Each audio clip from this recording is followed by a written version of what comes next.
Hey guys, welcome back to The Readers. I hope you are having an amazing day. Let's get right into the stories. The first one is an entitled People Story. Imagine sitting calmly in your hot tub while your neighbor hysterically calls 911, claiming you're maintaining a life-threatening drowning hazard. She was smiling as the police pulled up, convinced I was going to jail. But within 10 minutes, she was the one being handed a criminal citation. Here's how being too prepared turned the tables. I need to get this off my chest because honestly, I still can't believe how ridiculous this whole situation got. I'm the kind of person who reads every contract twice, keeps receipts organized by month, and double checks property lines before planning a mailbox. So when I bought my house last year, I did my homework, and boy, did that homework pay off. The neighborhood I moved into is what real estate agents like to call luxury adjacent. Translation: it looks nice, has an HOA that thinks it's running a country club, but the houses are actually affordable if you're willing to deal with some drama. Most of the development went up about 15 years ago. Clean streets, matching mailboxes, yards that all look the same. You know the type. But my house is different. My lot is what the city calls a legacy plot. Before the developers bought up the land and slapped together this whole planned community, my property was already here. An older couple owned it, had it for decades, and when they sold to the development company, there was a carve-out in the deed. Specific exemptions for backyard structures and modifications that don't apply to the newer lots. The HOA rules still cover front yard stuff and noise ordinances, but when it comes to what I do behind my fence, they have zero jurisdiction. When my real estate agent pointed this out during the walkthrough, I thought it was interesting but didn't think much of it. I'm not the type to start drama, I just wanted a nice place with a backyard where I could relax after work. But then I got the idea for the jacuzzi I'd been saving up for years. Not for anything specific, just putting money aside like you're supposed to. After I closed on the house and got settled in, I started thinking about what would make the space really mine. The backyard was decent sized, had a good fence, and the previous owners had already poured a concrete patio, but it felt incomplete somehow. That's when I remembered staying at this cabin a few years back that had an outdoor hot tub. Best weekend of my life. Just sitting in hot water under the stars, completely unwinding. I wanted that, so I started researching. Not the cheap inflatable ones you see at big box stores. I wanted something quality. Something that would last. I ended up going with a custom cedar-clad model from a specialty company about 2 hours away. The whole thing cost me a small fortune. We're talking months of savings, but it was worth it. Rich dark wood, built-in LED lighting, energy-efficient heating system, the works. I even had a contractor come out and build a reinforced deck section to support the weight properly.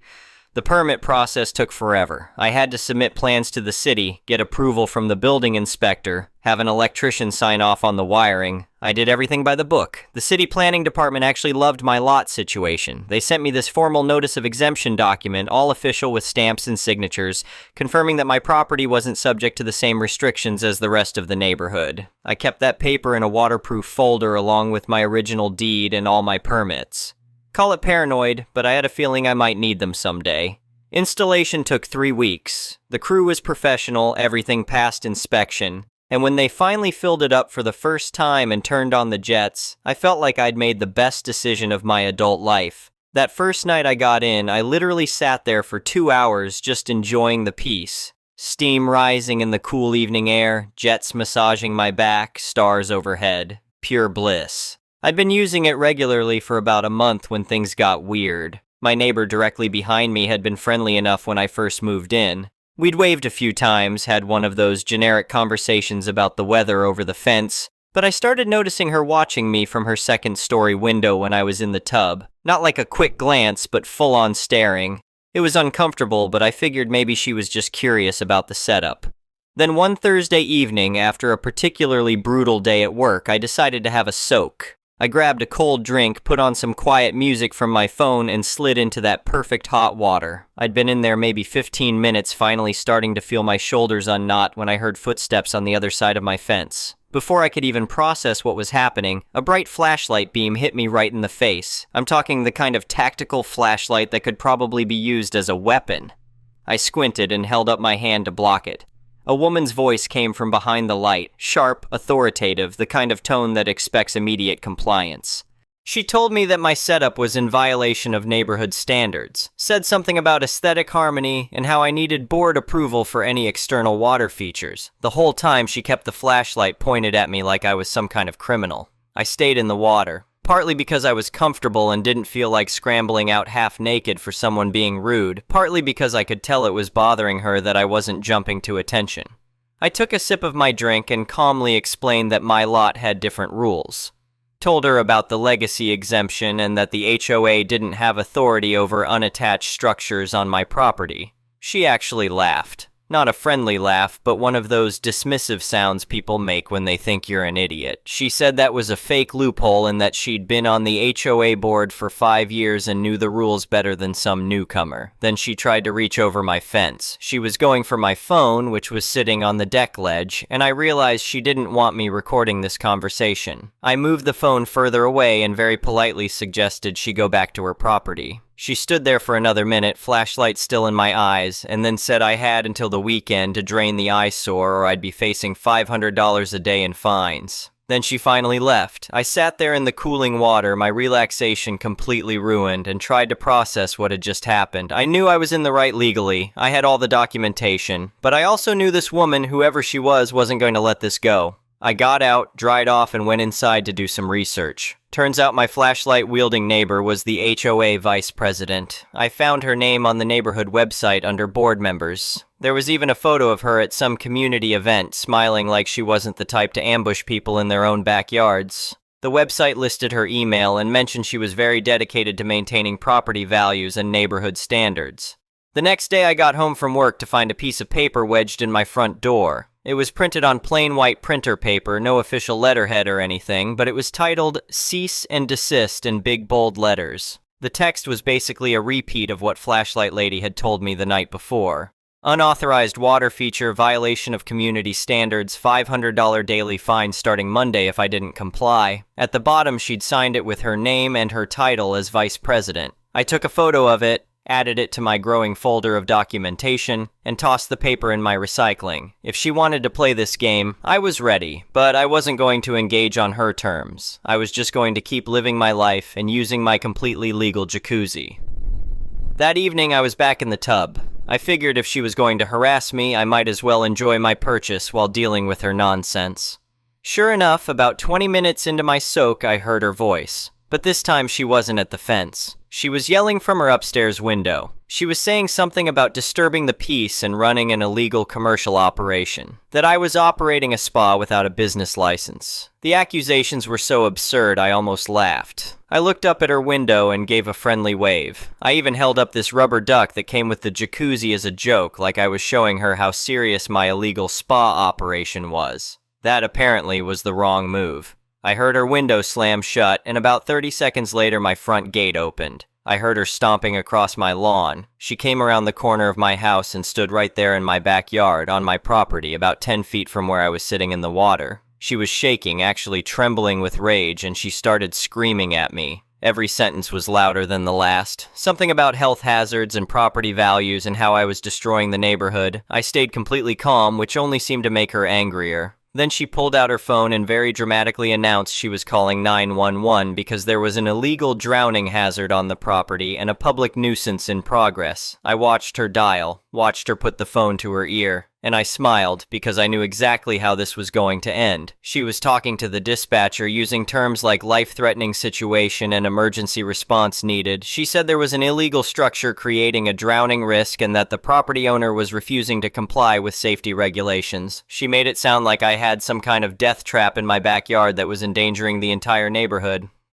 When she hung up, she looked satisfied, told me the police were on their way and I was going to learn a very expensive lesson about respecting community rules. Then she just stood there on my lawn, arms crossed, waiting. I got out of the tub, wrapped myself in my robe, and went inside, not because I was worried, but because I wanted to get my documentation ready. I grabbed the waterproof folder with my deed, my notice of exemption from the city, all my permits, and my inspection certificates. Then I came back outside and sat on my deck chair. She asked what I was doing. I told her I was waiting for the police with my paperwork. Also mentioned I'd be filing a report for trespassing and making a false 911 call. You should have seen her face. She tried to say she had every right to be there as an HOA representative, that she was performing her duties. I just shrugged and said we'd let the officers sort it out. We sat there in awkward silence for about 10 minutes. She kept checking her phone. I just sat quietly, occasionally glancing at my folder of documents. The sun was starting to set, and the automatic deck lights I'd installed came on, making the whole scene even more surreal. 2 police cars pulled up, 4 officers. She definitely made it sound like an emergency when she called.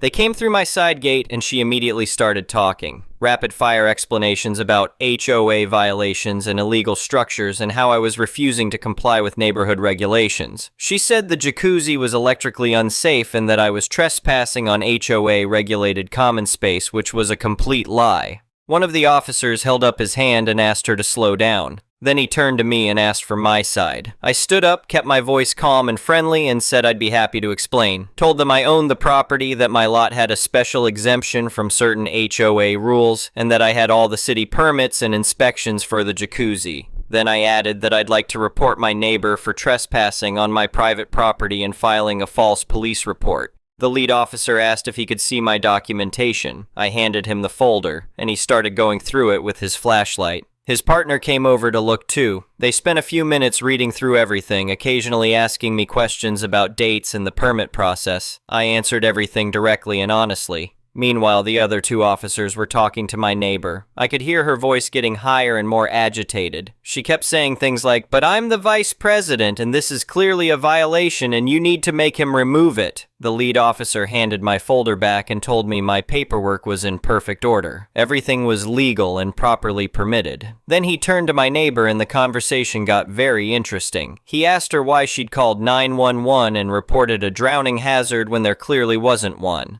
Asked her why she'd said it was a life-threatening emergency requiring immediate response. She started backtracking, said she'd been concerned about neighborhood safety, that she was just trying to enforce community standards. The officer cut her off and very plainly told her that calling 911 with false information is a crime, that she'd wasted emergency resources that could have been needed elsewhere. He also pointed out that she was currently standing on private property without permission, which was trespassing. Her whole demeanor changed. The confident authority figure act disappeared. She started saying there must be some misunderstanding, that she was just trying to do her job as an HOA representative. One of the other officers asked if she lived at the address behind my property. When she confirmed she did, he told her to return to her home immediately or she'd be formally trespassed from my property. But it wasn't over. The lead officer pulled out his citation book. He explained that because she'd specifically told the 911 dispatcher that there was a life-threatening drowning hazard, using those exact words to get a faster emergency response, and because that was demonstrably false, he was issuing her a citation for misuse of the 911 system. It's actually a misdemeanor in our state, can carry a fine up to $1,000. The look on her face was something I'll never forget. Complete shock, then anger, then this defeated expression as she realized she'd massively overplayed her hand. She tried to argue, said she'd been acting in good faith, but the officer wasn't interested. He finished writing the ticket, handed it to her, and again told her to leave my property. She left, walked back through my gate with her head down, ticket in hand, while 4 police officers and I watched. The officers spent a few more minutes with me, mostly just being friendly at that point. They complimented the jacuzzi setup. One of them mentioned he'd been thinking about getting one himself. They gave me a case number for the incident report and told me to call if she bothered me again. Then they left. I went back inside, made myself dinner, and tried to process what had just happened. Part of me felt vindicated. I'd been completely in the right, had the documentation to prove it, and the authorities had backed me up. But another part of me was annoyed that it had even escalated this far. I just wanted to enjoy my backyard in peace. The next morning, I decided I needed to take this further. I wasn't going to let this drop. I'd been harassed, had false accusations made against me, and had police called to my home over something completely legal. So I compiled everything. The videos I'd taken on my phone during her visits, the photos of her fake cease and desist letter, the police report number, and a detailed timeline of events. Then I drafted an email to the HOA president. The president was a guy I'd actually met once at a neighborhood thing when I first moved in. He'd seemed reasonable, Definitely more laid back than Flashlight Lady. In my email, I explained the situation objectively, attached all my documentation, and very politely but firmly stated that I expected the board to address this harassment. I mentioned that if it continued, I'd be consulting with an attorney about a harassment lawsuit. I sent the email around noon. By 3 o'clock, I had a response. The president called me directly. He apologized profusely, said he'd had no idea this was happening, and that the vice president had acted completely outside her authority. He explained that several other board members had been having issues with her for months. She'd been overstepping constantly, making up rules that didn't exist, and generally creating problems where there weren't any. He told me there would be an emergency board meeting that week and that my situation would be addressed. He also confirmed what I already knew, that my legacy lot exemption was legitimate and the HOA had no authority over my backyard structures. He asked if I'd be willing to attend the meeting to present my side, but I declined. I'd already given him all the documentation he needed, and frankly I didn't want to spend my evening in a room with people arguing about nonsense. 3 days later, I got another email from the president.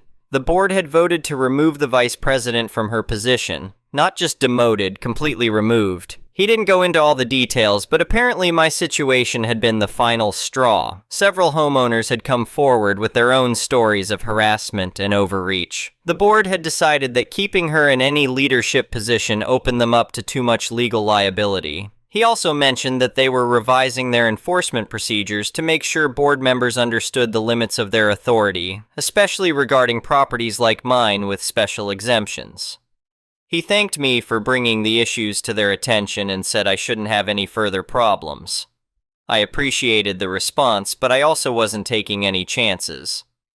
I installed a very visible no trespassing sign on my back gate, got one of those metal ones that looks official, also added a couple more security cameras to cover my backyard. If anyone wanted to harass me again, I'd have crystal clear footage. The former vice president moved out about 2 months later. I don't know if she was embarrassed, fed up, or just ready for a change, but a moving truck showed up one weekend and she was gone. Her house sold pretty quickly. The new neighbors are great. They actually came over to introduce themselves and complimented my jacuzzi setup. Even mentioned they'd heard there was some drama with the previous owner but didn't want to pry. I still use the jacuzzi several times a week. It's exactly what I hoped it would be, a peaceful retreat where I can unwind and forget about the stress of the day. Sometimes when I'm in there at night, steam rising, stars overhead, I think about how close I came to just giving in to avoid conflict. How many people probably would have drained it or removed it just to make the harassment stop, even though they were legally in the right? But I'm glad I stood my ground. Not because I wanted to fight or prove a point, but because what I was doing was completely legal and reasonable. I'd done my research, followed every rule and regulation, spent my own money on my own property. Nobody had the right to bully me out of that just because they didn't like how it looked or because it didn't fit their vision of what the neighborhood should be. The whole experience taught me something important about dealing with people who think they have more authority than they actually do. Stay calm, know your rights, document everything, and don't be afraid to stand up for yourself when you're in the right. Most bullies, even ones with official sounding titles, back down pretty quickly when they realize you're not going to be intimidated. I kept all the documentation too. The deed, the permits, the notice of exemption, the police report, all of it. Still in that waterproof folder, now stored safely in my home office. I doubt I'll ever need it again, but it's nice to know it's there just in case some future HOA board member decides to test me. The neighborhood has been quiet since then. I've gotten to know some of my other neighbors better, and turns out several of them were also having issues with the former vice president. Nothing as dramatic as my situation, but lots of petty complaints and made-up violations. One guy told me she'd threatened to fine him because his mailbox was the wrong shade of black. Another said she'd measured his grass with a ruler and claimed it was a 1/4 inch too long. Everyone seemed relieved when she left. Life has pretty much gone back to normal. I go to work, come home, take care of my house, and enjoy my backyard. The jacuzzi is still going strong, works perfectly, and brings me exactly the kind of peace I was looking for when I decided to install it. There's something satisfying about winning a fight without ever really having to fight, about being so thoroughly in the right that the other side just collapses under the weight of their own overreach. I didn't yell or threaten or do anything aggressive, I just had my paperwork in order and stayed calm while someone else lost their mind. That Thursday evening when she first showed up with her flashlight feels like it was years ago now, even though it's only been a few months. But the lesson stuck with me. Do your homework, know your rights, document everything, and don't let people with fancy titles bully you into giving up something you're legally entitled to. Sometimes I'll be sitting in the tub on a quiet evening and I'll remember that moment when the police officer handed her that citation. The way her face just fell when she realized she'd gone way too far and there were actual consequences. Part of me almost felt bad for her. Almost. But then I remember how she'd acted, how entitled and aggressive she'd been, and how she'd absolutely earned every bit of what happened to her. The best part is that I taught them a lesson and came out on top. Not through any clever revenge scheme or elaborate plan, but just by being right, staying calm, and having better documentation than someone who thought their position gave them unlimited power. Sometimes that's all it takes. The next one is a malicious compliance story. I work as a support manager for a company that sells credit card readers and other services for processing money. Our story starts with a phone call that one of our newest staff members received. The caller does not introduce themselves and instead loudly demands to speak to no less than the CEO of the company and will not give any information aside from his repeated demands and some indirect swearing. Normally, this would earn them a terminated call, but I want to know who has the balls to scream at my staff, so I have him transferred over. Having had some of these calls before, I introduce myself with a very fancy title and ensure the caller that whatever his support needs are, I can handle them without any issue. The CEO is busy at the moment and I am next in line in the support organization. This is not entirely true, but it works to calm people down and get them to tell me what is actually wrong. The caller is named Steve, not just any Steve, mind you, but Steve, the owner of Steve's Cafe. And not just one Steve's Cafe, mind you, but the owner of all 7 Steve's Cafes. Steve is offended that he was given to me and not the CEO like he demanded. He is the owner, you see, and needs to talk to my owner, not me. I don't own 7 cafes and I certainly don't own my company, so I can't understand Steve's needs and can't make the hard choices he needs made. I again assure him that I do have the position and authority to do anything he requires. I am the manager of the support department. I can make any changes he requires. I can set up new accounts or order new devices, anything. He only needs to tell me his problems and I will provide solutions. I will support him. The words are immediate and aggressive. Can you cancel my accounts? Well, yes, I can. I inform him that we need a written request to cancel. I also try to inquire why he needs to cancel his accounts. This is standard procedure. If he wants to close his account, then we close his account, but any feedback is useful. Is he leaving because our product was bad, because our service was bad, because he found a better deal? But before I can get more than a few words out, he shouts again, "Have call me! He has my number!" And he disconnects. I report this up the chain. No email means no cancellation. But still, bosses need to know. First thing next morning, I get invited to an emergency meeting by the CEO, as well as a few other pertinent admins. We go over what happened, then I am shown an email. Steve managed to find the CEO's internal email address and sent him an email complaining about one of his 7 stores having a horrible time with the product. He is demanding no less than the cancellation of all his accounts and a refund for 3 months of payments he has made for each, as the product is totally unusable. I check the logs. The problem location does indeed have a problem. That started yesterday morning. They are not down, but they are having a bad time. There are no emails or calls informing us. Just the screaming cancellation request. I send over the call logs and we listen to Steve scream and curse at the support agent before he got sent to me. And then I hear 2 words that cue the malicious compliance. Cancel them. The meeting goes quiet. The CEO has spoken. We cancel all 7 accounts and shut down services. They start their day with devices that do not work. The calls come in. Again, the CEO speaks. That account is canceled. Follow procedure.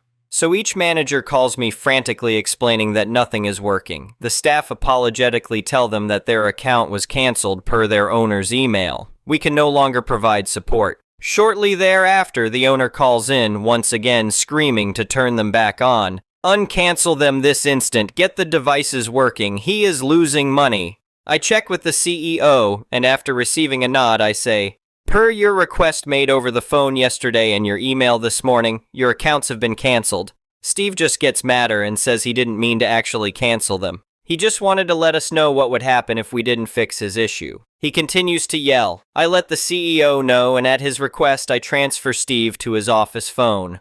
I wish there was a satisfying ending to this story, but Steve and our boss talked. Steve was informed that his behavior was unacceptable. Steve admitted that he was expecting expedited service and possibly a discount when he threatened to cancel. He didn't really want to cancel his accounts, he just wanted support to take him seriously and transfer him up the chain so he could get faster, better service. There was no real apology, though both I and the initial support agent were told that Steve would behave himself from now on, and to report if he didn't. Services were resumed and all 7 locations were opened a bit late. The one location that did have issues yesterday got on the phone with the support agent and were sorted out in a reasonable amount of time. All is right in heaven and earth. But I do hope Steve learned that threatening to cancel your account sometimes leads to you canceling your account, and not to a discount. The next one is an entitled people story. I was on my way home from a bachelorette party across the country last year. I had a layover before my flight to my final destination. Thankfully, my husband had upgraded my boarding group before my trip so I would be able to get my carry-on in the overhead compartment and not have to gate check and wait for my luggage. I was in the first or second boarding group. Before my group was called, the woman at the desk said over the loudspeaker that the flight was completely booked and they were asking for volunteers to gate check their bags. They called my group and I boarded the plane. When I put my carry-on in the overhead compartment above my row, I noticed 2 other carry-ons that looked like they belonged to the crew. When I added my bag, it filled the compartment. I sat down and eventually the flight attendants came around and closed the full compartments, including the one above me. As more groups board the plane, the flight attendants repeatedly made announcements that the closed overhead compartments are full and to find another compartment. As the last group is boarding, the flight attendants are still making announcements that the compartments that are closed are full. At this point, I couldn't even see any open compartments. 2 women, I assume mother and adult daughter, make their way to my row. The older woman opens the overhead compartment above me and scoffs when she sees that it's full. She says something like, "Our bags need to go here." She proceeds to open the overhead compartment above the row across from me and scoffs again when she realizes that it is also full. I believe she opened one more before a flight attendant came by and told her that the compartments that are closed are full. The flight attendant then has to close all the compartments this woman opened. The woman then gets into an aggressive conversation with the flight attendant about needing to put her bags above her seat. The flight attendant said that that compartment is full and she would need to find another compartment. Her daughter then goes down the aisle looking for another compartment, and the flight attendant turns around to help someone else. The woman then opens the compartment above my seat and takes my bag out and puts it in the aisle. The flight attendant comes back immediately and said, "You can't do that, ma'am. You need to find another place for your bag." The woman then explains that she needs to put her bags above her seat because she has a tight connection and has to make her way to the international terminal when we land. Now, I'm thinking this lady is an idiot. A, she could have paid $30 to upgrade her boarding group like I had to be able to get her carry-on in the cabin. And B, she probably should have booked an earlier flight so she could make her connection. We're flying to SFO and it's a big airport. They were going to need to run to the international terminal to make their flight. Her daughter then approaches and says that there are no more open compartments on the plane. The flight attendant then says that if there are no more compartments, then they will need to gate check their bags. She puts my bag back in the overhead compartment and closes it again. Eventually, another flight attendant approaches and joins the gate check discussion. They're discussing the logistics of getting their bags to their final destination and forms they'll need to fill out and all that jazz. But this woman keeps going back to the fact that she cannot gate check her bags. I swear she says it like 5 times, and the flight attendants keep telling her that there is no more room in the cabin. They're just talking in circles. Between all the back and forth and bringing forms and more staff into this debacle, they delay the flight by like 20 minutes. Eventually, they had to gate check their bags and fill out some forms so their bags could make it to their final destination. Anyways, I have to sit next to this crazy lady and her daughter for the entire flight. She's coughing, sneezing, and has a runny nose and is just spewing all over the place. Thank God I had a mask and wipes. I managed not to get sick. Before we land, the pilot makes an announcement that we have a few individuals who have tight connections and to let them get off the plane first. He asks these individuals to raise their hands so the rest of us know who needs to get off first. Once we land, it's a free-for-all. Everyone who can get up does, and I'm just laughing thinking there's no way these entitled women are making their flight. Even if they do, their bags won't. The next one is an entitled people story. Over 2 decades ago, my family and I lived in a peaceful suburban neighborhood just outside Chicago, known for its unique 3-flat apartment buildings. My parents, always thinking ahead, had invested in 2 of these buildings. We occupied 2 units while renting out the remaining 4 to tenants. The buildings were situated on a large plot of land, which was considered a luxury in the area. As a result, we had ample parking space for 16 cars, making it a perfect living situation for both our family and our tenants. For many years, things ran smoothly in our little community. Our tenants were respectful, and we never had any issues with parking or property boundaries. However, our peaceful life was disrupted when new neighbors moved in a few buildings down. They purchased a single unit and soon began causing trouble. We started noticing unfamiliar cars occupying our parking spaces, and I even caught one of the new neighbors driving through our bushes and across the yard to exit the property. Outraged by their brazen disregard for our property, I contacted the police, but their hands were tied. Determined to put an end to the unauthorized parking, I contacted a tow company, which promptly installed signs warning that unauthorized vehicles would be towed. The signs seemed to do the trick, and the random cars stopped appearing on our lot. However, our victory was short-lived. On New Year's Eve, as the neighborhood prepared for a night of celebrations, I returned home to find our parking lot completely overrun with cars. To make matters worse, some vehicles were parked on the street, effectively blocking our tenants' cars from leaving. Furious, I called the tow company, only to learn they were swamped with calls and couldn't come for several hours. Meanwhile, the temperature outside was well below freezing, turning the streets into a winter wonderland. As I stood there, shivering in the cold, an idea struck me. I decided to teach the trespassers a lesson they'd never forget. I gathered our lawn sprinklers and hoses and connected one to the laundry room faucet, using hot water to prevent the equipment from freezing up. Then I embarked on a mission to cover every inch of the parking lot, the street, and the offending cars in a thick layer of ice. I was particularly diligent about targeting the locks, window seals, and grills of the cars. After 5 hours of meticulously spraying the area with water, I put away the equipment and retired to bed, anxiously awaiting the morning's events. At 4 a.m., I was jolted awake by the sound of furious pounding on our door and the relentless ringing of our doorbell. Grinning, I called the police and waited for them to arrive, sipping my coffee as I watched the chaos unfold from my window. When the officers arrived, they struggled to suppress their laughter at the icy spectacle before them. The partygoers, it seemed, had been directed to park on our property by their friend, the same inconsiderate neighbor who had driven through our bushes. I pointed to the tow sign and informed the irate crowd that they had 2 options: move their cars or face being towed. With my permission, the officers ticketed all the frozen vehicles, which were eventually towed since no one could gain access to their ice-encased cars. A few weeks later, my family and I received an unexpected visit from the neighborhood's homeowners association.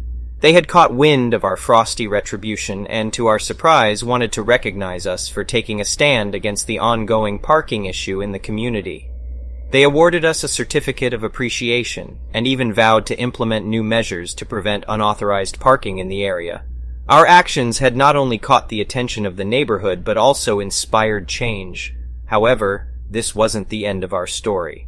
A couple of months after the icy incident, the inconsiderate neighbor decided to throw another party. This time, they were cautious not to park on our property, but they still took up most of the available street parking, leaving our tenants with no place to park. I decided that a more creative solution was needed to send a strong message. I enlisted the help of some of our tenants, who were eager to participate in teaching the neighbor a lesson. We constructed a makeshift barrier using traffic cones and caution tape, effectively boxing in the cars parked on the street. We then posted a large sign that read, "Respect your neighbor's parking rights." Additionally, I had made contact with the tow company ahead of time, ensuring their prompt assistance if needed. The next morning, we were once again awakened by furious pounding on our door and the incessant ringing of our doorbell. This time, however, we were prepared. As the police arrived, the officers couldn't help but chuckle at the sight of the boxed-in vehicles. The irate partygoers were left with no choice but to call a tow truck to move their cars, which they did at their own expense. In the days that followed, we received numerous messages of support and gratitude from our tenants and other neighbors who had grown weary of the inconsiderate neighbors' antics. The Homeowners Association followed through on their promise, implementing new parking regulations and even increasing the fines for unauthorized parking. The inconsiderate neighbor, now notorious for their parking blunders, eventually decided to move out, selling their unit to a more considerate family. From that point forward, our little community returned to its peaceful state, with residents respecting each other's parking rights. While I didn't capture any video evidence of the dramatic events that transpired during those unforgettable months, the memories remain etched in my mind as a testament to standing up for one's property and teaching inconsiderate neighbors a lesson they'll never forget. Moreover, it proved the power of community action and unity in resolving conflicts and fostering a harmonious living environment for all. In my opinion, this story was quite the roller coaster. It's fascinating to see how the narrator came up with creative solutions to protect their property and parking rights. It just goes to show that sometimes thinking outside the box can bring about change, not only for one person, but for an entire community. While the methods were a bit unconventional, it's heartening to see that in the end, the neighborhood came together to support each other and enforce more considerate behavior. It's a great reminder that we all have a role to play in maintaining a harmonious living environment. The next story is titled, HOA Forced Me to Pay HOA Fees. Although I'm not part of the HOA, I sued them for $154,000. Life has a way of teaching us lessons when we least expect it. For me, one of the most significant lessons I've learned in recent years is that standing up for myself and fighting for justice can be worth the struggle, even when it seems impossible. This is the story of how I took on a corrupt homeowners association, HOA, and emerged victorious, changing the lives of my neighbors and myself for the better. About 18 years ago, I decided to move to Plaza del Sol, a picturesque community nestled in a quiet corner of the city. I was drawn to the area's charm and the promise of a peaceful, friendly neighborhood. Little did I know that my life would be forever changed by the events that unfolded in this seemingly idyllic location. The community of Plaza del Sol was divided into two distinct sections. The first section, where I purchased a lovely older home, was built several years before the newer, more upscale second section. Upon closing the deal on my house, I received a packet of HOA documents and was informed that I was part of the association. At the time, I thought nothing of it and accepted the responsibility without question. For a decade, I paid my HOA fees diligently, which amounted to a staggering $400 per month. The association wasn't overly strict, and I had no reason to suspect anything was amiss. That is, until one fateful day when I received a peculiar letter from the HOA. The letter requested that all homeowners in Section 1 sign updated legal documents. It was cryptic and vague, which immediately aroused my suspicion. As I reviewed the new documents, I made a shocking discovery. The homes in Section 1 were never meant to be part of the HOA. It seemed that the association had been dishonestly collecting fees from us for years, under the pretense of authority they never possessed. This realization sparked a fire within me, and I decided that I could no longer sit idly by while the HOA exploited my neighbors and me. I refused to sign the updated documents and stop paying my fees. I rallied my neighbors in Section 1, and together we began to resist the HOA's unjust demands. The HOA did not take our rebellion lightly. They threatened and harassed us, even going so far as to attempt to auction my house off in a short sale. It was at this point that I decided to take legal action against the association, despite the uphill battle that lay ahead. Finding a lawyer who was willing to take on an HOA case proved to be a significant challenge. Many attorneys I contacted were hesitant to get involved in such disputes, as they can be notoriously difficult to win. However, after a long search, I found a capable and determined attorney who was eager to bring justice to our situation. The legal battle was long, arduous, and emotionally draining. It took years for the case to finally reach the court, but I never lost sight of the goal: to expose the HOA's corruption and free my neighbors and myself from their grasp. When we finally faced off against the HOA in court, I was nervous but resolute. The HOA's lawyer was aggressive and attempted to discredit me, but my attorney presented a compelling case. He revealed that the association had misrepresented its authority over Section 1 and had been deceitfully collecting fees from us for years. The jury found the HOA guilty of negligent misrepresentation and awarded me a third of the fees I had paid over the years. But the battle was far from over. The HOA appealed the ruling, dragging the case on for another year and pushing it through various levels of the legal system. The emotional and financial toll on me and my fellow Section 1 neighbors was immense, but we remained steadfast in our pursuit of justice. Eventually, our case reached the Supreme Court, where the final showdown took place. The judge carefully considered the evidence presented by both sides, asking probing questions that cut to the heart of the matter. The HOA's lawyer continued to be aggressive, but it was clear that their case was unraveling. Finally, the judge delivered the verdict. The Supreme Court upheld the original ruling and ordered the HOA to pay me over half of the fees I had paid them over the years. The total award amounted to $154,000. Though it didn't completely cover my legal expenses, it was a significant victory that sent a clear message to the corrupt association. With the ruling in our favor, the residents of Section 1 were finally free from the HOA's tyrannical grip. No longer burdened by their unjust fees and rules, we could once again enjoy the peaceful, friendly neighborhood we had originally sought. However, the story didn't end there. In a dramatic turn of events, our legal victory inspired other homeowners to investigate their own HOAs, uncovering a widespread pattern of corruption and exploitation. News of our case spread far and wide, prompting a wave of legal challenges against dishonest associations across the country. As a result, regulations and oversight for HOAs were strengthened, protecting homeowners from future abuses. Today, I continue to live in my beloved home in Plaza del Sol's Section 1, where the memory of our hard-fought battle serves as a constant reminder of the importance of standing up for what's right. In my yard stands a sign that reads, "HOAs suck," a testament to the perseverance and determination that brought justice to our community and sparked nationwide change. Together, my neighbors and I forged an unbreakable bond, and we remain vigilant, ensuring that no one else will suffer the same fate at the hands of a corrupt HOA. In my opinion, this story is a testament to the power of standing up for what's right, even in the face of adversity. It's inspiring to see how one person's determination to fight for justice not only changed their own life, but also sparked a movement that led to nationwide reforms. The story is a reminder that we should always question authority when it seems unfair and never be afraid to stand our ground. It's also a great example of the power of community and how, when people come together for a common cause, real change can happen. Overall, I found the story engaging and thought-provoking, and it definitely makes me think twice about the role of HOAs in our neighborhoods. The next story is titled, Dealing with a Gas Thief. Ever since I could remember, my family owned a charming beach house perched on a cliff in a small coastal town in Puerto Rico. The town was an idyllic blend of rich history, breathtaking landscapes, and diverse cultures. It was a sanctuary for artists, writers, and travelers alike, attracted by the exquisite culinary scene and vibrant arts community.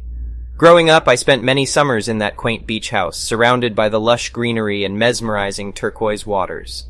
After completing my studies and working in the city for a few years, I decided to move back to my childhood home.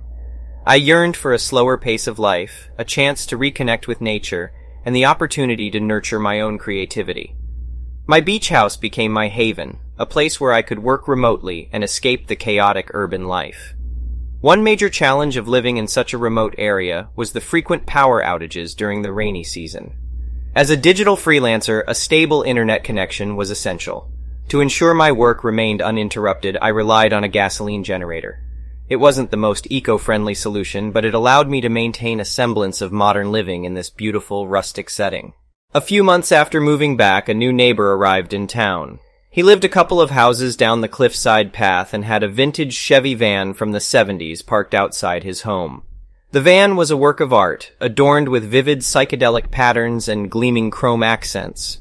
Although I admired his taste in automobiles, my new neighbor, whom I'll call Rick, turned out to be anything but agreeable. One afternoon, I discovered that the gasoline container I kept outside for emergencies had been tampered with. I had seen Rick lurking around my property earlier that day, and I confronted him about the missing gasoline. He feigned ignorance, denying any involvement in the theft. I decided to let it slide, hoping it was a one-time occurrence. However, a week later, the same thing happened again. Frustration and anger bubbled inside me, but I knew that confronting Rick again would likely yield the same result. Instead, I devised a plan to teach him a lesson he wouldn't forget. I emptied the gasoline container, refilled my generator, and topped off my car's tank. Then, I drove to the nearest gas station and filled the container with diesel fuel. I placed the container back in its usual spot outside my house and waited. A few nights later, the sound of a tow truck shattered the peaceful silence. Peering out my window, I saw the truck hoisting Rick's incapacitated van onto its bed. Rick's face contorted with rage as he hurled curses into the night air. I couldn't suppress a satisfied grin, watching him suffer the consequences of his actions. Word spread quickly about Rick's nefarious activities, and it became apparent that he had a long history of petty theft and dishonesty. The small community, once welcoming and trusting, now united against him. His actions had disturbed the peace and harmony that defined our town. The final straw came when the landlord evicted Rick due to multiple complaints from other tenants. As he packed his belongings and drove away, the community breathed a collective sigh of relief. With the gas thief gone, life in our picturesque town returned to normal. Months passed, and I continued to cherish the tranquil life in the coastal town. Although I still kept a container of gasoline outside, I added a lock for extra security.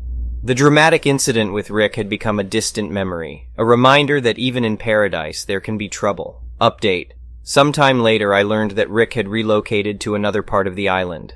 Unfortunately, his penchant for mischief followed him. Through the grapevine, I heard that he had been arrested for attempting to steal a boat from a local marina. It seemed that Rick was incapable of changing his ways. A year after the incident, a massive storm hit the coast, causing widespread damage and leaving many residents without power for weeks. The community rallied together, working tirelessly to repair the damage and help those in need. Amidst the chaos, I couldn't help but think about Rick and how his actions had inadvertently united our community. During the recovery efforts, I met a young couple who had recently moved into Rick's old house. They were kind, hardworking, and shared my love for the arts. In a twist of fate, the gas thief's departure had paved the way for new friendships and a renewed sense of unity in our close-knit town. As we rebuilt our lives after the storm, I realized that sometimes adversity can bring out the best in people. Our community had faced both the figurative and literal storms and emerged stronger than ever.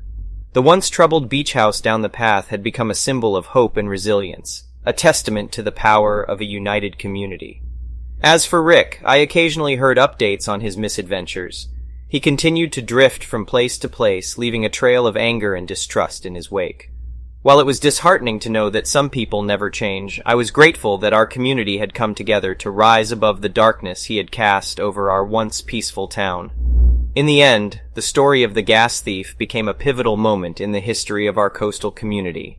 It taught us the importance of unity and vigilance in the face of adversity, and ultimately it reminded us that together we could weather any storm. In my opinion, this story was a captivating read that showcased the strength and unity of a close-knit community. I enjoyed how the author depicted the beautiful coastal setting and the contrast between the idyllic surroundings and the gas thief's malicious actions. It's a great reminder that sometimes adversity can bring out the best in people, and I appreciate how the story ended on a hopeful note, highlighting the power of a united community. It goes to show that even in paradise, there can be bumps in the road, but those challenges often make us stronger in the end. The last story is titled, "Won't Call Me By My Name, You Get a New One." As someone born into an immigrant family, my parents always wanted me to stay connected to our roots. Hailing from a small Eastern European country, they were proud of their heritage and wanted me to carry that pride forward. With that in mind, they decided to give me a name that truly embodied our culture, Elizabetta. Although I've always cherished my unique name, I can't deny that it has caused me a great deal of frustration over the years. Growing up in the United States, I quickly realized that my name was a constant source of confusion for many people. Friends, teachers, and even some family members struggled to pronounce it correctly. As the years went by, I grew accustomed to the mispronunciations and the various nicknames people came up with, but one thing always bothered me. My own extended family couldn't seem to get my name right. Now, in my early 30s, I still find myself correcting people on a regular basis. Most of the time, they would call me Elizabeth, which wasn't even close to my actual name. It was during one of our annual Thanksgiving gatherings at my grandparents' house that I finally reached my breaking point. Each year, relatives from near and far would come together to celebrate Thanksgiving. The house would be filled with laughter, love, and delicious food. This year, though, my patience was wearing thin. My Uncle James, who had never been able to pronounce my name correctly, was the final straw. He persistently called me Elizabeth throughout the day, despite my multiple attempts to correct him. After the umpteenth time, I had enough. I confronted him, exasperated. "Uncle James, it's Elizabetta, not Elizabeth. Please try to remember that." He rolled his eyes and said dismissively, "What did I say? Why does it matter? I said it close enough." In that moment, something inside me snapped. I decided that if my name's pronunciation didn't matter to him, why should I make an effort with his? From that point forward, I would call him Jamboree. It was a ridiculous name, but it seemed fitting for the situation. At first, Uncle James found the whole thing amusing. He chuckled at his new nickname, thinking I would eventually drop it. However, as the day wore on and more family members began calling him Jamboree, he grew increasingly annoyed. The Thanksgiving feast was a lavish affair with everyone gathered around a beautifully decorated table, sharing stories and jokes. As we enjoyed the meal, I could see Jamboree's frustration mounting. He tried to ignore the constant teasing, but it was evident that the nickname was getting under his skin. As dessert was being served, Uncle James could no longer contain his irritation. He slammed his fork down on the table, causing the silverware to clatter and everyone to fall silent. Standing up, he addressed the room with a mixture of anger and embarrassment.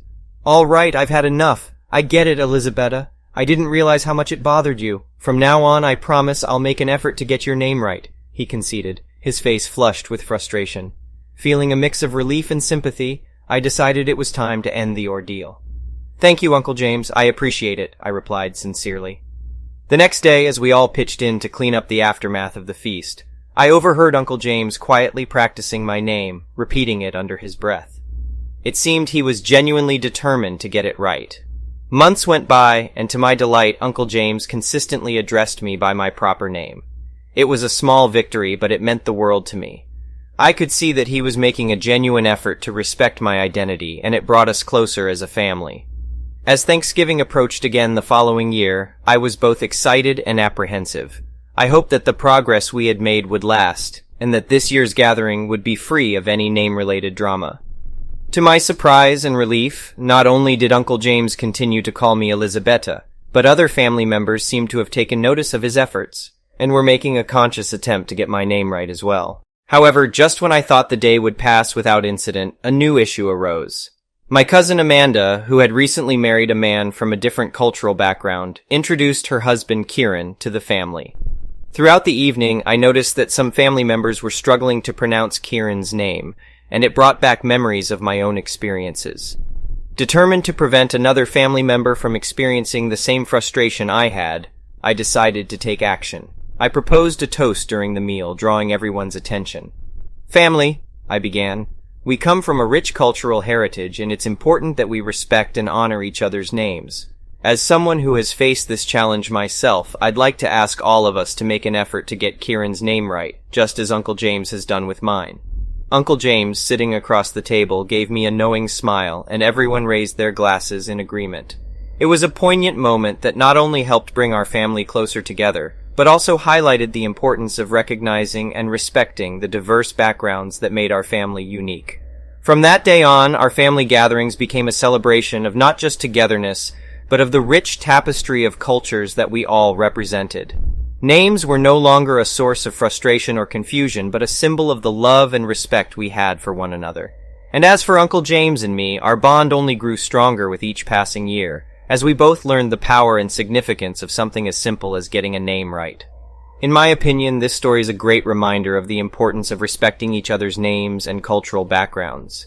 It's easy to see how the protagonist's frustration with her family's inability to pronounce her name correctly led to some humorous and dramatic moments. But at the same time, the story beautifully shows how a small act of understanding and effort can bring people closer together. It's a nice lesson in empathy and the power of recognizing the little things that make each of us unique. I really enjoyed reading it, and it made me reflect on my own experiences with names and cultural differences. The next one is an entitled people story. Moving into my first apartment with my best friend was supposed to be an exciting time, full of new beginnings and opportunities. But what we found instead was an experience that tested our resilience and left us with a valuable lesson about the importance of researching potential living arrangements before signing a lease. We found the perfect 3-bedroom house in a quiet neighborhood that was surprisingly affordable, even for 2 fresh-out-of-college graduates. The basement was listed as a separate apartment, but we weren't worried as it had a separate entrance and the indoor stairwell had been blocked off. Plus, the thermostat was upstairs. However, things took a turn when our downstairs neighbor moved in. From the start, it was clear that she was not someone we wanted to mess with. She would scream at her mother, call her boyfriend for meth, and even scream at her new puppies. The noise was unbearable, and it only got worse when she started smoking. Our apartment and belongings were filled with smoke, and we could not take it anymore. We contacted the landlord, but he was not much help. He informed us that we lived in a state where an apartment could be called non-smoking, even if it shared ventilation with a smoking apartment. Our lease stated that we were responsible for all utilities, meaning that we were financing her gas, water, and electric. With my 2 roommates gone on vacation, I was left alone in the apartment with the demon smoker in the basement. I couldn't sleep or eat. My stomach was constantly cramping from all the secondhand smoke. After 3 days of being trapped in a smoky hell, I was a little insane. I made a plan to survive the winter with the crazy neighbor. I checked the forecast, borrowed a friend's ultra-insulated sleeping bag, and prepared to live off hot liquids.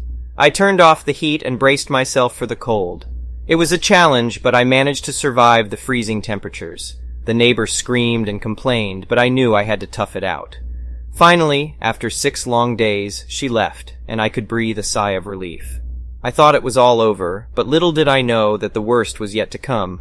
A few months after the incident, the police showed up at our door asking if we had any information about the whereabouts of our former neighbor. They told us that she had been reported missing and that her boyfriend Greg was the prime suspect. My heart raced as I realized that I had been living above a potential murderer. It was a surreal experience that left me feeling scared and violated. I was thankful to have moved out and away from the danger that could have threatened my life and those of my roommates. The incident taught me a valuable lesson about the importance of researching potential living arrangements. I now know to do a thorough background check on the landlord and the potential neighbors before signing any lease. But the story doesn't end there. A few years later, I received a call from one of my former roommates. She informed me that the crazy neighbor had been found dead, and the authorities had identified Greg as the perpetrator. The news sent shivers down my spine, and I couldn't help but think about how close we had come to danger. The experience taught me to trust my instincts and to be more mindful of the people I let into my life. I now make it a point to do a thorough background check on anyone I meet, and I encourage others to do the same. Surviving the winter with the crazy neighbor was a lesson in resilience, and I'm grateful for the experience that taught me how to protect myself and my loved ones. In my opinion, surviving the winter with the crazy neighbor is a thrilling story that kept me on the edge of my seat. The author did a great job of describing the nightmare of living with a psycho neighbor and the lengths they went to in order to survive. The addition of the dramatic ending only added to the suspense and made me realize how important it is to do a thorough background check on potential neighbors and roommates.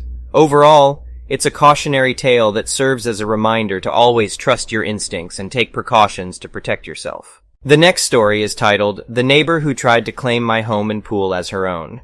About 3 years ago, I moved into my dream home on the beach. It was in an area where people only vacation for the summer, but I decided to live there year-round. My job allowed me to work remotely, so it was perfect. My house was one of the nicest on the Strip, located right on the beach. I worked hard to keep it looking pristine, from the well-landscaped garden to the clean and beautiful pool. It was not uncommon for people to stop and admire my home as they walked down the beach. I had a slight aversion to driving due to my anxiety disorder, so I opted to ride my bike everywhere. The weather was always pleasant, and stores and restaurants were nearby, so it made sense. But it also meant that I never had a car parked outside to signal that someone lived there. One day I had gone out for lunch with some friends and stopped by the store on the way back home. When I arrived, I noticed several cars parked outside my house and even one in the driveway. I found it strange, but with the summer season, it wasn't unusual for people to visit the beach. So I let it slide. As I walked towards my home, I could hear laughter and splashing coming from the backyard. My mind was racing, and I couldn't imagine what I was about to walk into. I came around the corner and saw 5 adults sitting at my patio table and 3 kids splashing and playing in my pool. The adults were having a good time, drinking and eating, and even attempting to use my propane grill. When one woman asked if I had towels, I finally spoke up and asked them who they were and why they were on my property. The main woman, who I will refer to as TB, took off her sunglasses and looked at me with a smirk on her face. She said, "Who are you?" as her friends looked at me like I was interrupting their fun. "I'm the owner of this house," I replied. TB laughed and said, "Sweetheart, you must be confused. Your Airbnb is probably next door." Her friends chimed in, telling me to leave them alone and congratulating her on her new house. It was clear that TB had lied to her friends, claiming my home as her own. She even joked that her ex-husband paid for the house. I couldn't believe what I was hearing. This woman was lying to her friends, and they believed her. I knew I had to do something about it, but I didn't want to escalate the situation. So I decided to pretend that I was mistaken and walked away. But as soon as they were out of sight, I locked the gate from the outside, trapping them inside my property. I then called a towing company and had their cars removed from the front of my house. When the police arrived, TB was frantically trying to climb over the gate to escape. It was a sight to see, and even the police officers couldn't help but chuckle at her foolishness. They arrested her for trespassing and disorderly conduct. After the incident, TB tried to make amends, but I wanted nothing to do with her. I decided to press charges, and she was fined for her actions. I also made it clear to her that if she ever set foot on my property again, she would be in big trouble. Months passed, and things went back to normal. TB kept her distance, and I was able to enjoy my home without any unwanted guests. However, I began to notice a pattern. TB would drive by my house slowly, and I couldn't believe that TB was still lurking around my home. It was as if she couldn't let go of her obsession with my property. I started to feel uneasy and decided to take some precautions. I installed a security camera system and made sure to always lock my gate. But one day I received a call from my neighbor. She told me that TB had been talking about me again, claiming that my home was hers and that I had stolen it from her. My neighbor tried to reason with her, but TB wouldn't listen. I knew I had to do something about this. I contacted a lawyer and decided to take legal action against TB. The lawyer sent her a cease and desist letter warning her to stop making false claims about my home, but TB wouldn't back down. It all came to a head one afternoon when I came home to find TB on my property again. This time she had brought a group of people with her and they were trying to break into my home. I was terrified and called the police immediately. The police arrived quickly and arrested TB and her accomplices. It turned out that TB had convinced these people to help her take over my home. She had even provided them with fake documents to prove that the home was hers. I was in shock. How could someone be so obsessed with a property that didn't belong to them? TB was charged with multiple offenses, including fraud and trespassing. She was sentenced to jail time and had to pay me compensation for the damages caused to my home. After that incident, I never heard from TB again. I sold my home and moved to a new location where I could live without any worries. It was a tough lesson to learn, but I realized that sometimes you have to stand up for yourself and protect what is rightfully yours. In my opinion, this story was both entertaining and a bit alarming. It's hard to imagine someone being so obsessed with a property that they would go to such great lengths to try and claim it as their own. However, I do commend the homeowner for standing up for themselves and taking legal action against the neighbor. It's important to protect what is rightfully yours, and I think this story serves as a reminder to always be vigilant and aware of your surroundings. Overall, it was a thrilling read and definitely kept me on the edge of my seat. The next story is titled, Accidentally Burned Down My Neighbor's Fence and Got Sued for $10,000, but Justice Was Served. I was living in a small town in the countryside, working as a mechanic at a local car repair shop. I had always been fascinated by fireworks and had grown up using them with my family during 4th of July celebrations. However, my fascination turned into a nightmare when I accidentally burned down my neighbor's fence and caused extensive damage to her yard. It all happened on a warm summer evening. I had just gotten off work and was looking forward to a relaxing evening at home. My neighbor had gone out of town for the weekend and had asked me to keep an eye on her house while she was away. I decided to invite a few friends over for a small barbecue in her backyard. We had brought some fireworks with us to light up later in the evening. As the sun started to set, we lit up some sparklers and watched as they illuminated the sky. It was a beautiful sight. However, things quickly took a turn for the worse when one of my friends accidentally lit a bottle rocket that flew over the fence and landed in my neighbor's backyard. We heard a loud bang and saw the fire spreading rapidly. We quickly realized what had happened and tried to put out the fire with a garden hose. But it was no use. The fire was spreading too fast. I called the fire department and they arrived in a matter of minutes. They were able to put out the fire before it caused any further damage to neighboring houses. However, my neighbor's fence had been completely destroyed, and her yard was now a charred mess. I was devastated by what had happened and knew that I had to take responsibility for my actions. The next morning, I went over to my neighbor's house to apologize and see if there was anything I could do to help. She was understandably upset and demanded that I pay her $10,000 to cover the cost of the damages. I was taken aback by her demand and didn't know how to respond. I knew that I couldn't afford to pay her that much money and started to panic.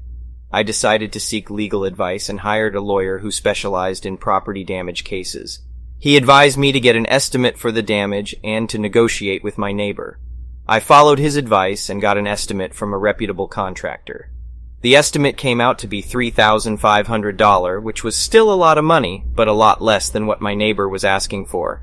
I presented her with the estimate and offered to pay her that amount. She refused and threatened to take me to court. After a few weeks, I received a notice from the court that my neighbor had filed a lawsuit against me for $10,000. I was devastated and didn't know what to do. I went back to my lawyer, who assured me that we had a strong case. He advised me to gather any evidence that could help my case, such as photos of the damage, the estimate, and any communication with my neighbor. On the day of the court hearing, my neighbor was confident that she would win the case. She had brought her own lawyer and a pile of documents to support her claim. However, as soon as the judge saw the evidence that we had gathered, he was not impressed with her claim. He asked her why she was asking for such a high amount and whether she had any proof to support her claim. She stuttered and fumbled for words, but couldn't provide any convincing evidence. The judge then turned to me and asked me to present my case. I calmly presented my evidence and explained my side of the story. After hearing both sides, the judge took a few minutes to deliberate. When he returned, he made a dramatic announcement. "Ma'am, I'm sorry to say this, but you are out of line. The evidence presented by the defendant shows that he is only responsible for the cost of the fence, which is $1,200. And considering the fact that the plaintiff's yard was in poor condition even before the fire, there is no justification for the additional $8,800 that you are asking for." My neighbor was shocked by the verdict and started to argue with the judge. However, the judge was firm in his decision and ordered her to pay my legal fees. I felt relieved and grateful that justice had been served. I didn't want to ruin my relationship with my neighbor, but her actions had left a bitter taste in my mouth. I decided to keep my distance from her and move on with my life.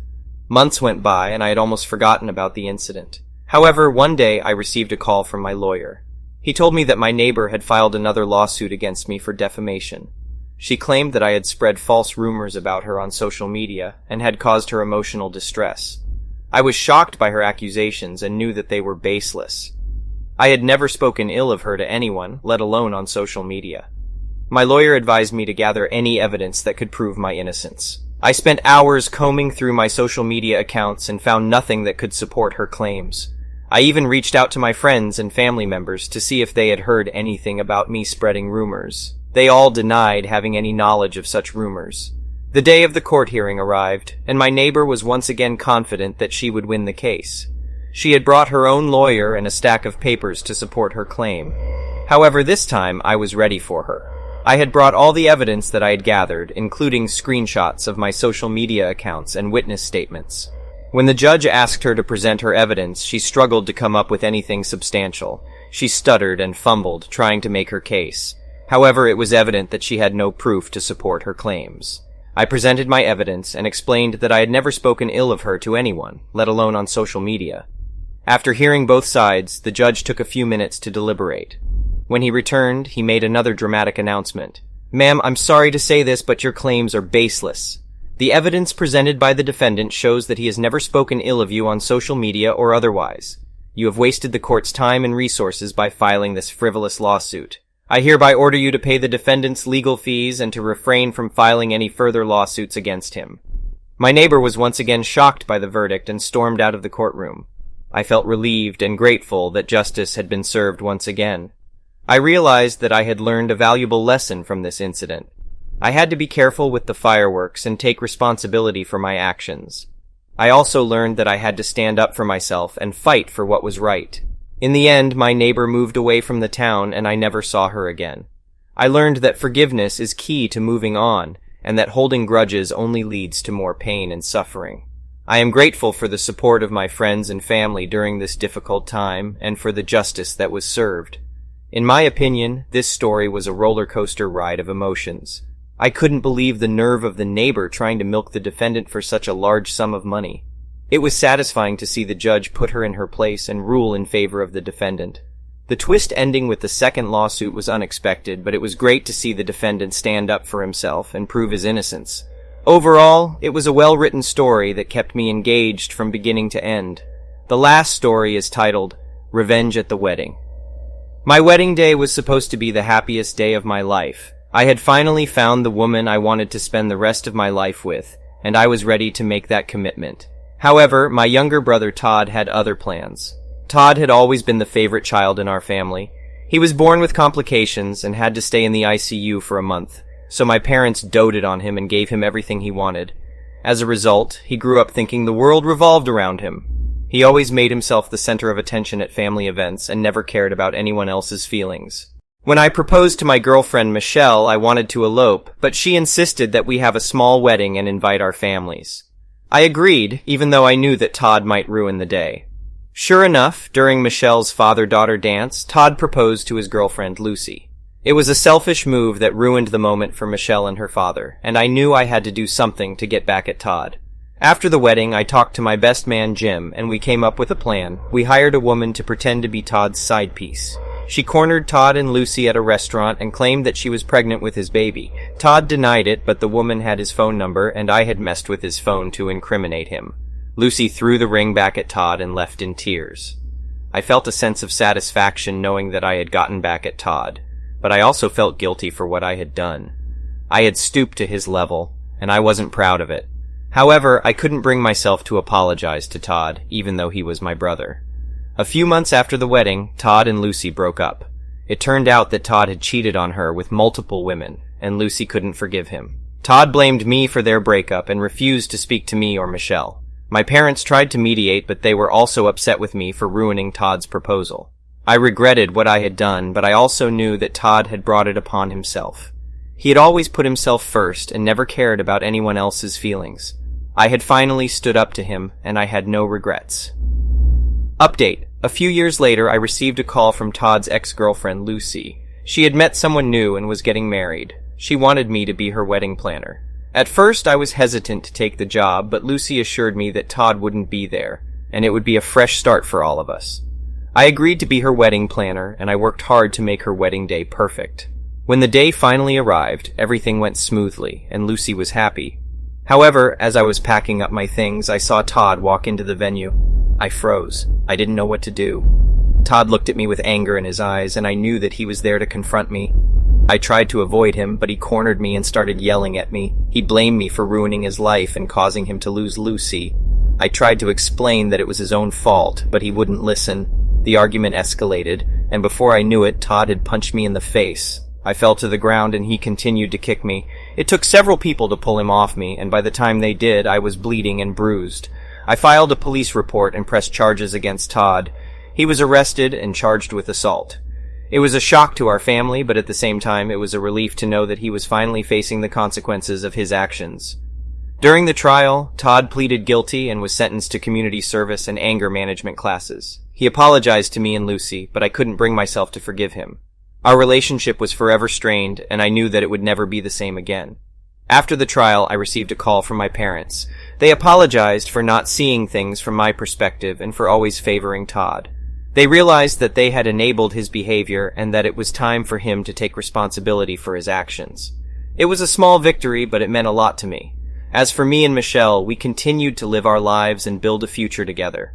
We learned from our experiences and made sure to always communicate and work through our problems together. We had our ups and downs, but we never lost sight of what was important, our love for each other. Looking back on it now, I realized that revenge was not the answer. It only caused more pain and hurt for everyone involved. I regret what I did to Todd and Lucy, but I also know that it was a learning experience.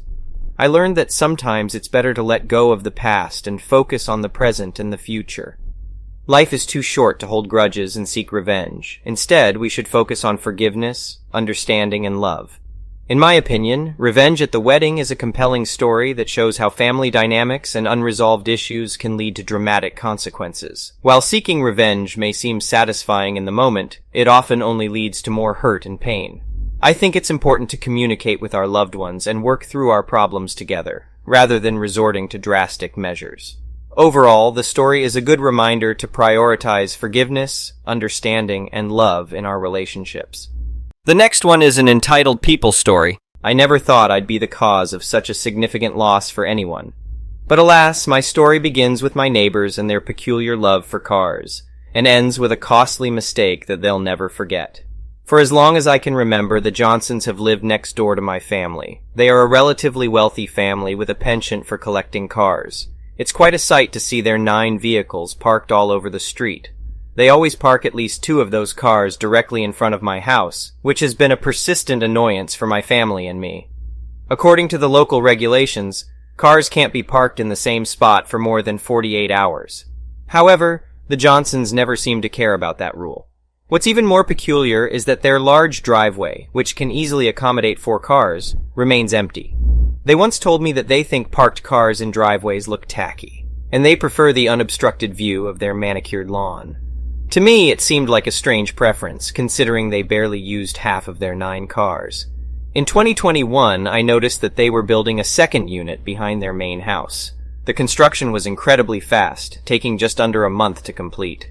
This struck me as odd, as it usually takes 2-3 months for such projects, especially considering the lengthy city inspection process. Suspecting that something wasn't right, I decided to submit a ticket through the city's app, reporting a possible illegal residential building without permits. I didn't think much of it at the time and almost forgot about the incident until a year later when I witnessed my neighbors tearing down the second unit. Word quickly spread around our block that a city inspector had visited the Johnsons and ordered the demolition of the unpermitted building. Based on the materials and labor that went into the second unit, I estimate that my report cost them over $100,000. As I watched the demolition unfold, I felt a mix of emotions: guilt for causing such a significant loss to my neighbors, but also vindication for standing up against their blatant disregard for the rules. It wasn't long before the Johnsons found out that I was the one who had reported them.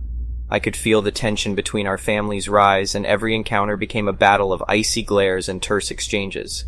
One day as I returned home from work, I found that all 4 of their cars were parked in front of my house, leaving no room for me to park. It was a clear message from the Johnsons. They were out for revenge.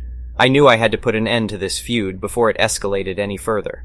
Gathering my courage, I approached the Johnsons and offered a sincere apology for the financial loss they had suffered.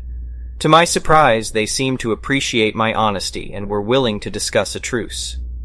We agreed to be more considerate of each other's needs and to communicate more openly in the future. They promised to limit their car parking in front of our house and even offered to help with the landscaping of our yard as a gesture of goodwill. The feud may have cost my neighbors over $100,000, but in the end, it taught us all a valuable lesson about the importance of communication and respect for one another. The next story is titled "Smug Entitled Karen Tries to Steal My Home and Calls Cops on Us for Breaking into Her House." We evicted her. Growing up, my wife and I always dreamt of having a big family. It was the reason why we purchased a large house a few years ago. However, life had different plans, and we found out that I was infertile. The dream of having our own children seemed to be slipping away, and we were left with an empty big house.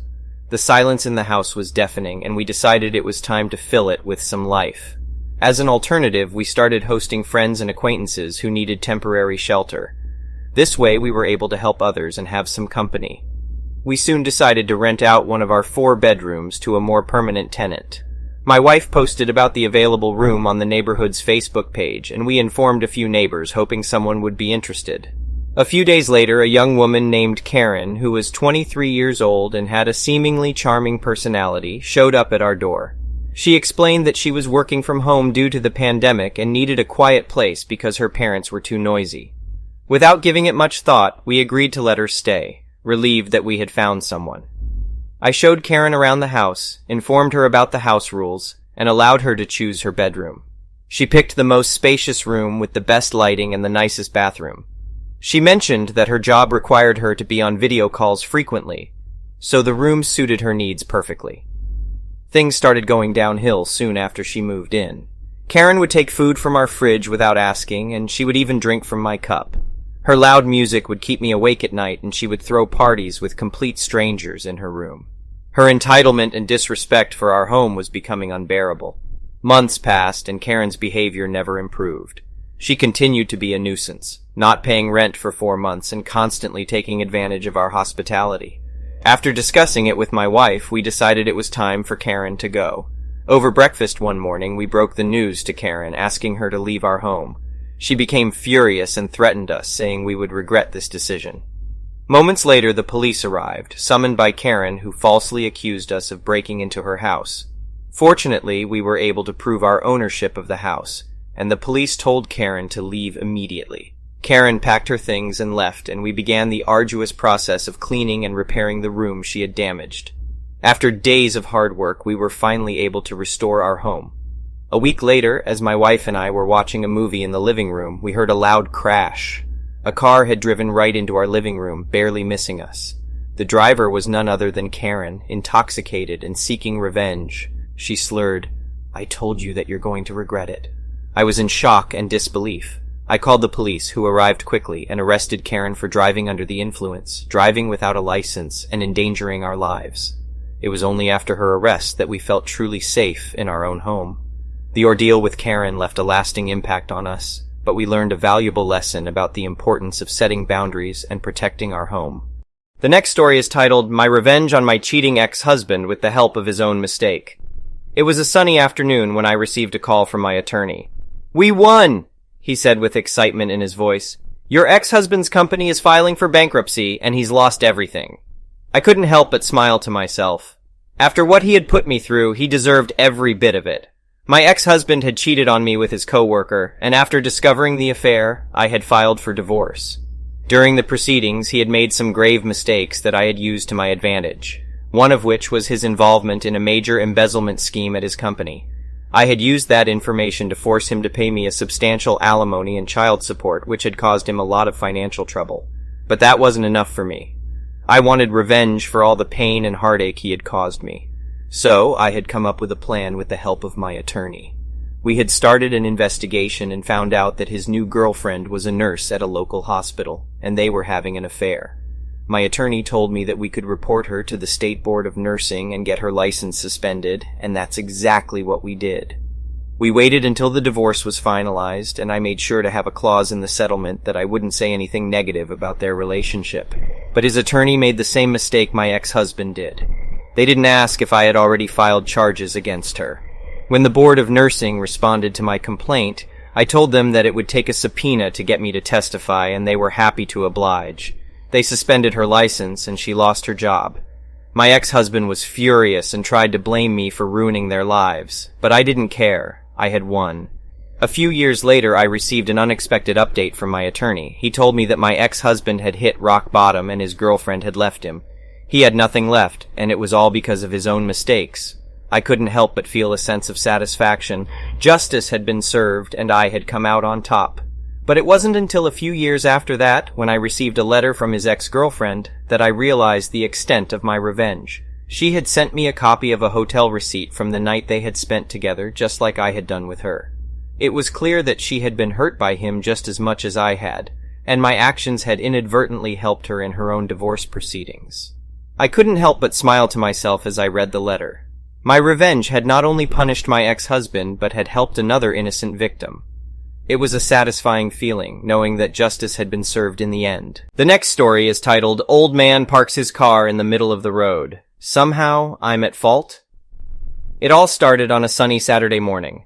I had just gotten off the phone with my best friend, who had invited me to join her at the newly opened cafe down the street. The place was located in a strip mall, which was usually bustling with people on weekends. I was excited to try their famous cinnamon rolls and catch up with my friend. As I approached the strip mall, I noticed a long line of cars waiting to enter the parking lot. I joined the queue, patiently waiting for my turn to park. Finally, I managed to get in, and I was eager to find a spot and meet my friend. Driving through the parking lot, I noticed an old white man in the car in front of me suddenly stop right in the middle of the lane. He turned off his car, got out, and leisurely strolled towards the nearest store as if it were the most natural thing in the world. I couldn't believe my eyes. He had essentially parked his car in the middle of the lane, blocking anyone from passing through. I hesitated, unsure of what to do. The narrow gap between his car and the other parked vehicles seemed too risky to squeeze through. After a moment, I decided to honk lightly, hoping to catch his attention. He turned around and I rolled down my window. "Excuse me, sir," I said as politely as I could. "That's not a parking space. I can't get around you." He raised his hand, motioning for me to pass through the tight space he had left. Clearly, he had done this before and saw no issue with his actions. I tried to reason with him, repeating that I couldn't get around and that he needed to move his car. The man refused to listen and began to get aggressive, stepping closer to my car and challenging me. Desperate to defuse the situation, I tried a different approach, one I had seen on the internet. "Sir, are you okay? Do you know where you are?" I asked, feigning concern. "Is there someone who's supposed to be helping you today?" His expression shifted from anger to confusion, but it didn't last long. He quickly returned to his aggressive demeanor, mocking my questions and asking if I needed help myself. I kept up my act, telling him that I'd call an ambulance and that everything would be okay. In the meantime, a parking space had opened up behind me, so I backed up and pretended to dial cops. The old man seemed to finally realize that he couldn't intimidate me, and he reluctantly returned to his car, muttering under his breath. He started the engine and drove away, disappearing into the maze of the parking lot. With my heart still pounding, I parked my car and met up with my friend. Over cinnamon rolls and coffee, I recounted the bizarre encounter, and we shared a laugh. As we left the cafe, I noticed the old man's car parked perfectly in a spot on the other side of the lot. I couldn't help but feel a sense of triumph. He had learned his lesson, at least for today. The next story is titled, X Left Me for a Good Friend, so now I'm going to meet and work for their favorite artist. I was with my partner Sam for the better part of a decade. We had built a life together, and I couldn't imagine a future without them. It was during those early years that we met Alex, a charismatic and fun-loving friend who quickly became a close confidant to both of us. For a long time, our friendship was rock solid, and we were inseparable. Sam and I had always been passionate about music, and our love for it was a significant part of our relationship. We spent countless nights dancing and singing along to our favorite tunes. And as I grew older, I found my true calling in the music industry. My career as a videographer and photographer in the touring music world began to take off, and I was fortunate enough to work with some renowned artists.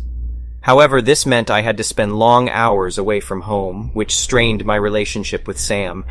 As I worked harder to provide for us, I noticed Sam and Alex growing closer, their bond seemingly deepening by the day.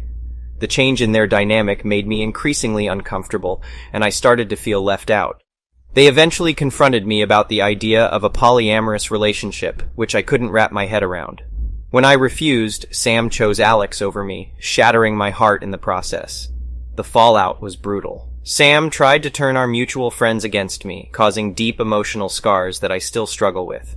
I learned that Sam had been using my hard-earned money to finance parties and treat Alex to expensive gifts, all the while publicly disparaging me on social media.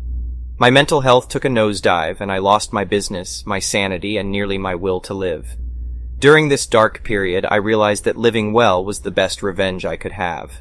I decided to focus on my own happiness and success, turning my pain into motivation. I remembered Sam and Alex's shared adoration for a famous DJ, whose music they bonded over and traveled to see. In fact, they had recently attended one of the DJ's concerts. This was the catalyst for my plan. Using my connections in the music industry, I reached out to the DJ's team, offering my services as a videographer, photographer, and social media manager. They were impressed with my work and offered me a well-paying position on the DJ's tour, which would give me the opportunity to travel, create content, and manage fan meetups. As I embark on this new journey, I can't help but think of Sam and Alex. They'll undoubtedly see my work all over the DJ's social media, and I'll be sure to post plenty of selfies to remind them of what they lost. Although my initial motivation was driven by spite, I now find myself genuinely excited to chase my dreams, reconnect with my creative side, and meet incredible new people along the way. The next story is titled, My Mother Thinks She's Entitled to One of My Properties. Growing up, my life at home was far from perfect. My parents were constantly arguing, and I often felt like I was caught in the crossfire. When I was 16, things took a turn for the worse, and I found myself involved in a legal battle that left me estranged from my family. I walked away from that courtroom, vowing never to speak to my mother again. 19 long years have passed since then. I've built a successful career for myself and invested wisely in real estate. Life was good, and I thought I had finally put the past behind me. That is, until one day, I received an unexpected email at work. The message was from my mother, whom I hadn't heard from since that fateful day in court. She had hired a private investigator to track me down, and she was now reaching out to me, demanding one of my properties as compensation for the past. She insisted that I owed her and my father an apology for what I had put them through all those years ago. They had suffered financially, she claimed, and one of my most expensive properties would be the perfect way to make amends. The audacity of her message left me reeling. I couldn't believe that after all this time, she still felt entitled to anything from me. Instead of giving in to her ridiculous demands, I contacted my lawyer and had him send her a formal letter of no contact, threatening a restraining order if she continued to harass me. But my mother was not one to back down easily. She sent a follow-up email, doubling down on her demands, and even suggesting that the property she desired could be the key to healing our fractured relationship. Her words, dripping with insincerity, only fueled my resolve. Determined to put an end to her harassment, I hatched a plan. I arranged a meeting, ostensibly to hand over the keys to the property she coveted. I knew she would be unable to resist the temptation of what she believed to be her rightful prize. The day of the meeting, I arrived early and hid in a discreet location nearby. As my mother approached the property, I watched from the shadows, my heart pounding in my chest. Just as she reached for the door, the police swooped in, arresting her for violating the no-contact order and attempted extortion. As she was led away in handcuffs, our eyes met for the first time in almost 2 decades. I could see the confusion and fury in her gaze, but instead of feeling satisfaction, I felt a mixture of sadness and relief. My mother had finally received the consequences of her actions, and I could now move on with my life, free from her toxic influence. Update: it's been 6 months since that dramatic confrontation, and I've been granted a permanent restraining order against my mother. My father, whom I've reconnected with, has since apologized for his part in the past and expressed regret for not standing up to my mother sooner. Though we will never have the close relationship I once longed for, we have started the long journey of rebuilding our bond, taking it one step at a time. As for my mother, she is facing criminal charges and awaiting trial. The knowledge that she is finally being held accountable for her actions has brought me a sense of closure I never thought possible. The next story is titled Sorry, entitled Mom, Dad, and Younger Brother. I refuse to play Happy Family, and no contact means no contact. I, 26F, moved out in late December 2021, and for my emotional health, I cut off contact with my family. For context, I cut off my parents because they turned into religious fanatics and tried to push their beliefs onto me. The last straw was when they caused an emotional event where they tried to throw out some stuff that my late older brother left me to remember him by, anime graphic tees and a Polaroid photo album of the good times we had together. Their excuse was, "That is diabolical," or, "It's time to let the dead be dead." Mind you, this was their eldest son we are talking about, and they acted as if he was the worst person on earth. He wasn't. I even cut off my younger brother, 22M, because he became verbally and emotionally abusive. The only one I had contact with was my sister-in-law, 28F, for the sake of my nephew, and she begged me to get help because she saw that I looked affected. I took her advice and decided to attend therapy. In a few sessions, I noticed how toxic my family was and ignored all the red flags. Everything was going great until I got a WhatsApp notification from a group that my parents and younger brother created. They told me that 5 months of no contact were enough, and that I had a lot to do to reconcile with the family and try to keep the peace. I read the message many times and answered back by saying that, while I love them and there is no hate in my heart, I can't go back in contact with the people that damaged my emotional health for them to feel better about themselves. I am not willing to play Happy Family, and my emotional health is much more important than anything. Before any of them could reply, I got out of the group chat and blocked their numbers. My friends, family, my mom's coworkers, and my boyfriend, 28M, have said that I am brave for doing this, and I should always put myself first and not let anyone walk all over me. I guess it is good to finally feel free. The last story is titled The Fierce Competition for the Best Parking Spot. It was a busy weekday afternoon, and I had to run errands before picking up my daughter from school. I drove to the mall, hoping to find a parking spot near the entrance, but as I got closer, I realized that it was going to be tough. The parking lot was packed with cars, and people were circling around, looking for spaces like vultures. I was about to give up when I saw a small sedan backing out of a spot near the entrance. My heart leaped with joy, and I quickly signaled to the driver that I was taking the spot. She acknowledged my signal and drove away, leaving me to park. As I was about to back into the spot, another car zoomed in from the opposite direction and tried to claim the spot. I honked my horn, hoping to scare the other driver off, but they kept coming closer and closer. My heart started racing as I realized that this was going to be a fierce competition for the best parking spot. I rolled down my window and shouted at the other driver, telling them that I had signaled first and that the spot was mine. The other driver sneered and gave me the finger, then kept inching closer. I could see the anger in their eyes, and I knew that they were not going to back down. Just as I was about to give up, Another car drove up from behind me and honked its horn. The driver got out and walked over to me, telling me that they had been waiting for this spot for over half an hour. I explained my situation, but the other driver just scoffed and called me a liar. I could feel my blood boiling as the three of us stood there, each refusing to give an inch. Suddenly, a security guard appeared out of nowhere and asked us what was going on. We explained the situation, and he told us that he would have to call the police if we couldn't resolve it peacefully. We all took a deep breath and decided to hold a vote. We asked people who were walking by to vote for who they thought deserved the spot, and after several minutes of intense campaigning, I won the vote by a narrow margin. As I pulled into the spot, I could feel the other driver's resentment burning into me, but I didn't care. I had won the competition fair and square. Update. A few weeks later, I received a call from the mall security office. They had reviewed the footage from the parking lot cameras and noticed that the other driver had keyed my car in retaliation for losing the vote. I was devastated. I had just spent a fortune on fixing my car, and now it had been damaged again. I filed a police report and pressed charges against the other driver, but the damage had already been done. After a long and drawn-out legal battle, the other driver was found guilty and forced to pay for the damages. But I was left with a lingering sense of bitterness and mistrust. I had never thought that a simple parking spot could cause so much trouble and heartache. From that day forward, I made a vow to always be vigilant and cautious in the parking lot, and to never underestimate the lengths that people would go to get the best spot. Thank you for watching. I would really appreciate it if you could like the video and subscribe to our channel if you haven't already. We'll see you again tomorrow.